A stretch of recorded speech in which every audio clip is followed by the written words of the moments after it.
En este subtema vamos a abordar cómo fueron las características en el arte por la parte del continente europeo y por la parte del continente americano. Primero tenemos que, para empezar, en el barroco en toda Europa se desenvuelve primero en lugares como Italia y luego va creciendo alrededor de toda Europa. Tenemos también que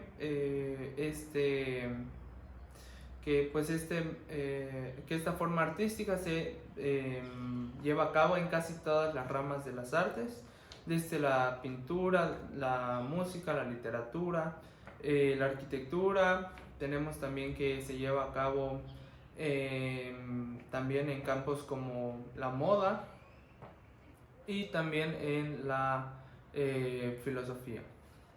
En este segmento de las notas en la pintura barroca estaré hablando sobre las características más importantes de la pintura barroca, la pintura de entre los siglos XVII y XVIII, que se caracteriza por este carácter totalmente dramático y totalmente expresivo de los cuerpos y de la imaginación del hombre en este tiempo histórico. Tenemos primero que Caravaggio es uno de los exponentes más grandes de todo el barroco. Tenemos que una de sus obras más importantes es el Adolescente Baco, que es el retrato de un dios romano. Y en esta imagen podemos observar cómo Caravaggio pinta a este dios romano y observamos que se siguen conservando estas ideas del Renacimiento sobre los griegos y los romanos, pero con una forma completamente diferente. También tenemos otra de sus pinturas, que es el Cupido dormido, donde podemos ver el uso de la anatomía y de las proporciones que se llevan de manera hiperrealista en este periodo del tiempo. Tenemos que estas personas de esta época trabajaban de manera ardua en la anatomía, y también tenemos que se enfocaban muchísimo en dar dramatismo a la obra. Por otra parte, otra de las pinturas más importantes de Caravaggio es la Divina. En esta, a pesar de no tener tantos aires barrocos, podemos observar la gran diferencia entre estas dos clases sociales que, como comentaba al principio, se veían de manera muy marcada. Por una parte tenemos que el joven está completamente con vestiduras que se ven de caras y con un aspecto bastante refinado, mientras que la Divina, que es la que le lee la mano, podemos ver que lleva ropas más holgadas y un carácter mucho más humilde. Por otra parte tenemos a Rembrandt, que en su pintura Cristo en el mar de Galilea podemos observar el uso extremadamente dinámico de la composición. Tenemos que Rembrandt es este pintor que utiliza en esta escena el relato bíblico, un relato bíblico que pues en ese tiempo era considerado importante, y podemos ver cómo su uso de la composición y del claro oscuro le dan un increíble dinamismo a la obra. Podemos ver cómo las figuras más importantes en la escena se ven iluminadas, pero con la figura más importante en esta pintura, siendo Jesús, podemos ver cómo sale de él un tipo de luz. Vemos que la composición de Rembrandt en este caso es completamente asimétrica, vemos que es bastante agresiva y bastante libre. Tenemos por otra parte que Rembrandt también pinta las lecciones de anatomía del doctor Nicolaes Stuhl. En esta pintura podemos observar cómo Rembrandt le da la importancia a la pintura y a los sujetos principales por medio de la técnica del claro oscuro, que en esta pintura sirven para resaltar y enriquecer mucho más la composición. Tenemos por otra parte que Rembrandt hacia el año 1633 pinta La señorita y el caballero de negro. En esta pintura podemos ver cómo era la clase alta de ese entonces. Y sin embargo, a pesar de que este pintor retrataba a las personas de clase alta y a las personas que estaban en la nobleza, por otra parte, en Tobit y Ana con el niño, podemos ver cómo Rembrandt no solo retrataba a esta parte de la sociedad, sino que también retrataba la parte más marginada. Tenemos que en esta composición se pueden observar muchísimos elementos de la austeridad de la época. Tenemos que en la composición, que se ve incluso con colores bastante apagados y con muy poco contraste, podemos observar incluso la tristeza en los rostros de estas personas y podemos ver un aura completamente de dolor. Esta es una de las características importantes también de la pintura del barroco, puesto que se enfocaba muchísimo en retratar los sentimientos de la sociedad. Esto no es como una pintura renacentista donde se buscaba la perfección, sino que se mostraban las completas imperfecciones del ser humano y de la sociedad en las pinturas. Tenemos que a través de estas hasta cierto punto se realizaban críticas sociales, y a pesar de que nunca se externaban de manera directa, estas pinturas siempre mostraban una parte de la sociedad que muchas veces se ocultaba. Artemisa Gentileschi, hija de Horacio Gentileschi, fue una de las pintoras más importantes de su tiempo. Tenemos que esta mujer es la primera mujer en entrar a la Academia del Arte y del Diseño en Florencia y que tiene una clientela internacional. Ella fue completamente diferente a la gente de su época, puesto que a pesar de que en las pinturas siempre se habían retratado mujeres, siempre se había considerado a la pintura como un oficio que únicamente estaba reservado para los hombres. Entonces tenemos que Artemisa sufre una vida bastante triste, puesto que es violada y después ella se mueve a Florencia por este suceso donde comienza su carrera. Tenemos que Artemisa, por ejemplo, en el retrato donde se pone como Santa Catarina de Alejandría, podemos ver en este autorretrato que ella se presenta como una mártir y podemos ver la calma y la fuerza de esta pintura, puesto que a pesar de no tener un gran gesto, se puede observar hasta cierto punto el dolor de la obra. Por otra parte tenemos a Judith y a Holofernes, que en esta escena completamente dinámica podemos ver cómo esta pintora utilizaba la violencia como un recurso compositivo. Podemos ver cómo Artemisa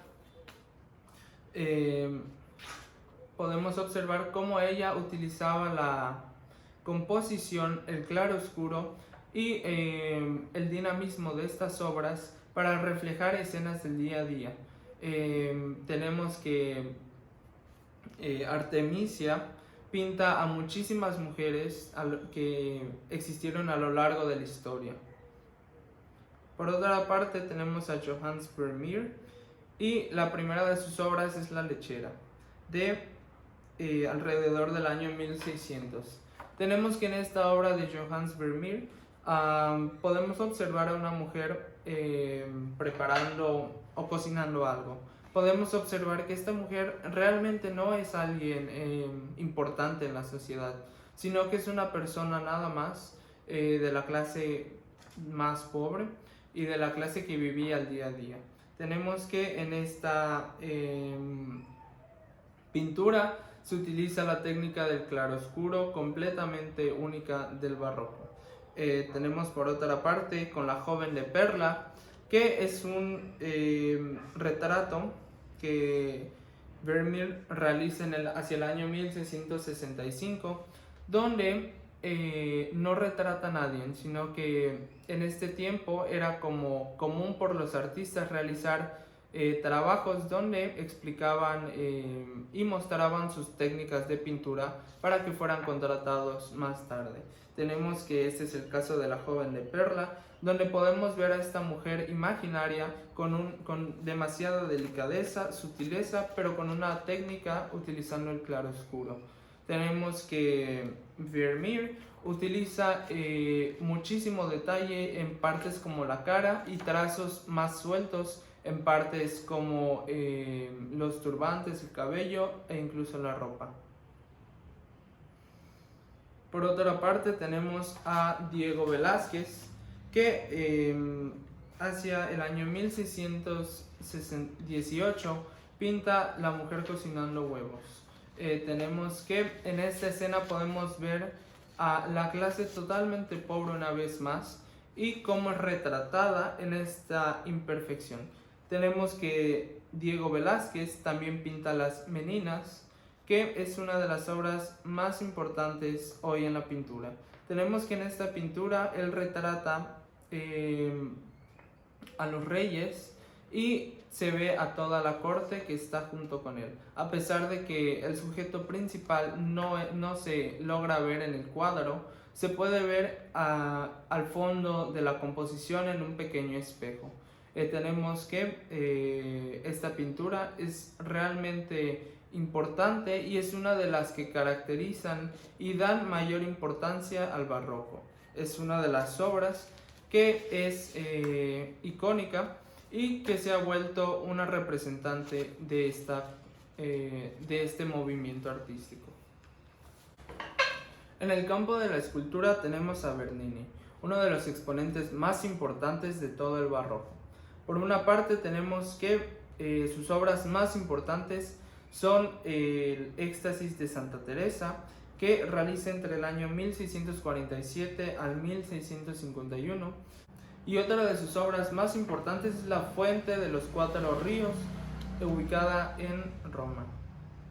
Tenemos que Bernini es un escultor muy importante porque no solo contaba con una mente bastante brillante, sino que contaba con un equipo de trabajo bastante grande. Tenemos que Bernini realiza muchísimas esculturas a lo largo de su trayectoria como escultor. Por otra parte tenemos a Pedro Mena con la Magdalena Penitente y podemos ver en esta cómo surgen nuevas ideas en cuanto a la escultura. Y tenemos que a pesar de que existen muchísimos escultores en el barroco, la mayoría de estos realizaban obras de pequeños formatos y muchas veces no se conocían los nombres de estos autores. Tenemos que una de las características más importantes del barroco es que vemos un final al uso del mármol, y en ciertas regiones como España se comienza esta innovación con materiales nuevos y donde las esculturas comienzan a tener colores. En campos de la música tenemos a Vivaldi y a Bach. Estos dos exponentes son los más importantes del barroco y los que dan comienzo a esta nueva estructura de la música. Tenemos que estos dos exponentes son los precedentes a la música clásica. Tenemos que con sus obras bastante conocidas, ellos van revolucionando al mundo. En el terreno de la literatura barroca tenemos que se contrapone de manera total hacia la del Renacimiento. Tenemos que en esta época los escritores se enfocaban más a realizar poesía y prosas.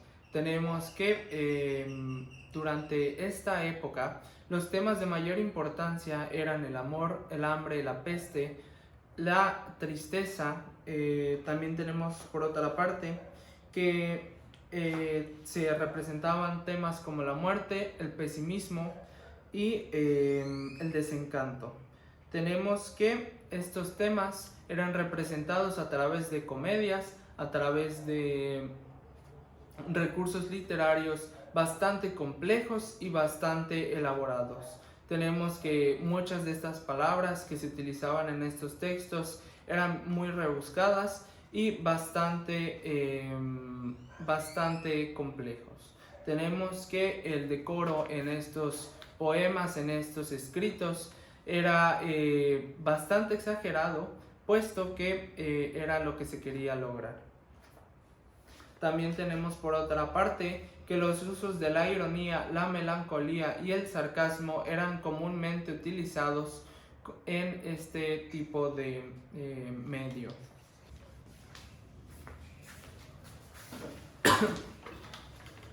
En el rococó, que es este tiempo después del barroco que se da entre los años 1730 al 1760, tenemos este cambio totalmente diferente al barroco. Tenemos una aproximación nueva hacia los ideales de belleza y a los ideales de la perfección que tenemos completamente diferentes a lo que se había visto antes. En estas nuevas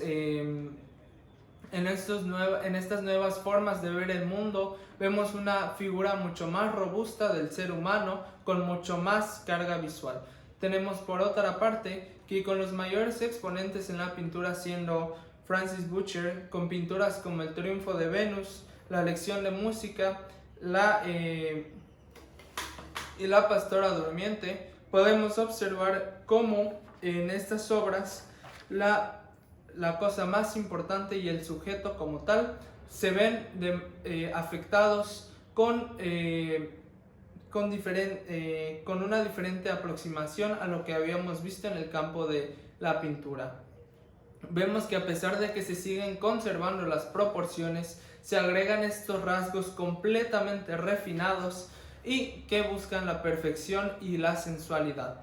Tenemos que estas formas nuevas de representar a las figuras humanas cambia completamente con los esquemas que se tenían en esa época. Tenemos que durante el rococó se busca esta sensualidad y esta delicadeza de la forma, tratando de transmitir tratando de transmitir escenas de la vida diaria a través de la sensualidad y de la delicadeza. Tenemos que con autores como Marie-Louise Elizabeth, quien pinta varias veces a la reina María Antonieta de Francia, tenemos que podemos ver en sus pinturas el retrato de esta clase completamente alta y de la nobleza.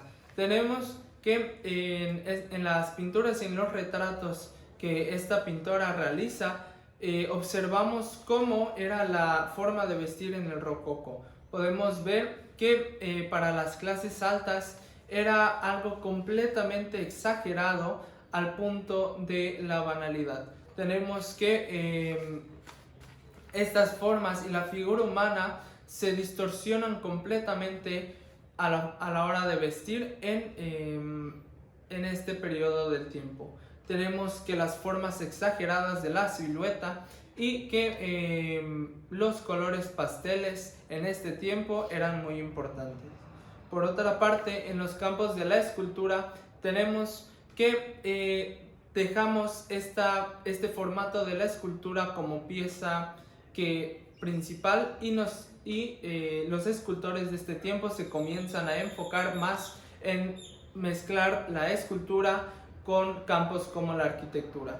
Tenemos que en esta nueva fusión de dos formas artísticas que hasta este punto se relacionaban, sin embargo no se intersectaban, vemos un cambio completamente diferente. A pesar de que se siguen esculpiendo diferentes formas humanas y que se sigue con la escultura como tal, en la escena más importante de la escultura se cambia de retratar imágenes y sucesos de la vida diaria o imágenes religiosas a el decoro de los interiores de los edificios. Tenemos que con estas formas como C o S se trataba de lograr una delicadeza, al igual que con la efimereza de estas piezas. Tenemos que se trata de un estilo donde tenemos que lo que importa es llevar y transmitir esta delicadeza y esta sensualidad. Tenemos que en el rococó las esculturas dentro de los edificios son inspiradas completamente por recursos naturales o marinos. Tenemos que el excesivo uso de colores pasteles y el exceso de decoración es característico de esta época en el tiempo.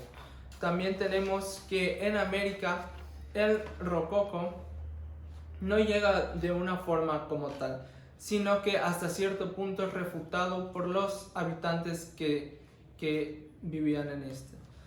Tenemos que en este continente los nativos no aceptan como tal esta corriente artística y este nuevo estilo.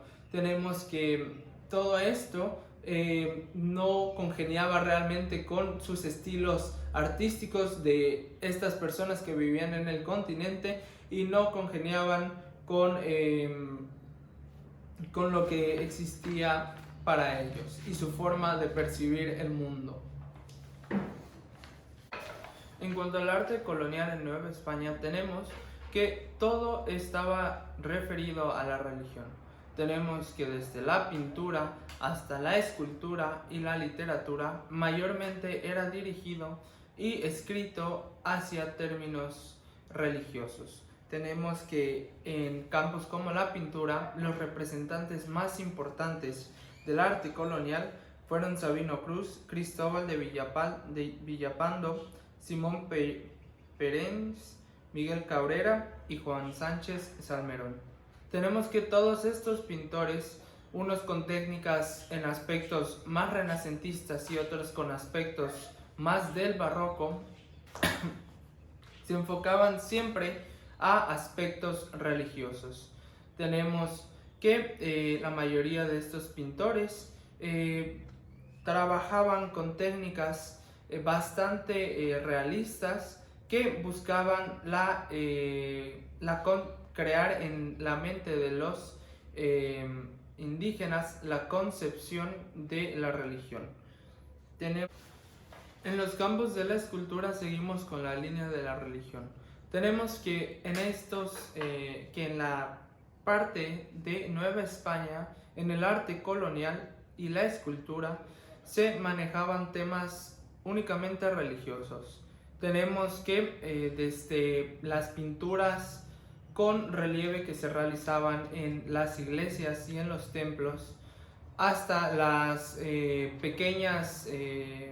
hasta los pequeños modelos de santos y de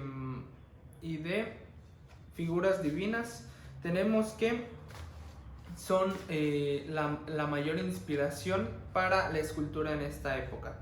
Tenemos que estas esculturas se realizaban en materiales diferentes al mármol, puesto que en México no existía o no se trabajaba con este material.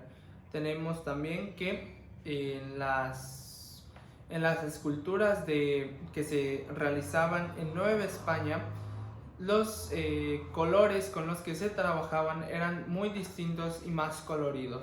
Tenemos entonces que tenemos esta mezcla en parte con la escultura del barroco español y esta mezcla por parte de la cultura que tenían los habitantes de Nueva España antes de la colonia.